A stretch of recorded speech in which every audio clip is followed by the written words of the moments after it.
आखिर मोदी जी इमरजेंसी की बात क्यों कर रहे हैं? क्या फिर से आ सकता है लॉकडाउन? क्या हो जाएगी दुनिया तबाह?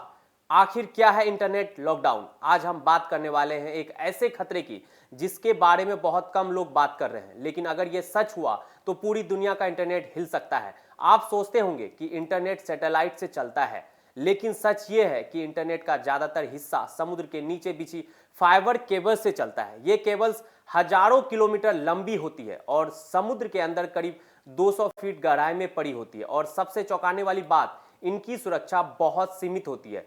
ईरान दुनिया का इंटरनेट तबाह कर देगा। कोई नहीं समझ रहा कि अभी ग्लोबल इंटरनेट की हालत असल में कितनी खराब हो सकती है। पूरी दुनिया मिसाइल और तेल की कीमतों को देख रही है, लेकिन असली बात पर नजर बहुत कम लोगों के है। वो है समुद्र के नीचे बिछी इंटरनेट केबल्स। दुनिया का 95% से 99% इंटरनेट, हर बैंक ट्रांजैक्शंस, हर क्रिप्टो ट्रेड, हर ईमेल, हर क्लाउड सर्वर, ये सब समुद्र के नीचे बिछी फाइबर केबल से चलता है। यानी सैटेलाइट से नहीं बल्कि केबल से। और ये केबल समुद्र में करीब 200 फीट गहराई पर पड़ी होती है, बिना किसी सुरक्षा के। अब ईरान ने इन्हें काटने की धमकी दी है। ऐसे में क्या हो सकता है यह समझिए। पर्शियन गल्फ यानी होर्मुज के रास्ते Qatar 99%, Kuwait 95%, Bahrain 95%, UAE 90%, Saudi Arabia 85% और ओमान 80%, भारत 70% डेटा का केबल गुजारता है। यूरोप एशिया के बीच 30% दुनिया का डेटा इसी एक रास्ते से गुजरता है। कहने का मतलब यह है कि जगह पर पूरा सिस्टम टिका हुआ है। ऐसे में सिर्फ एक केबल कट गई तो क्या होगा, यह सुनिए। यूरोप एशिया के बीच बैंकिंग रुक सकती है, क्रिप्टो एक्सचेंज बंद हो सकते हैं, AWS गूगल जैसे क्लाउड सर्विस धीमे बंद हो सकते हैं, लंदन मुंबई सिंगापुर के स्टॉक मार्केट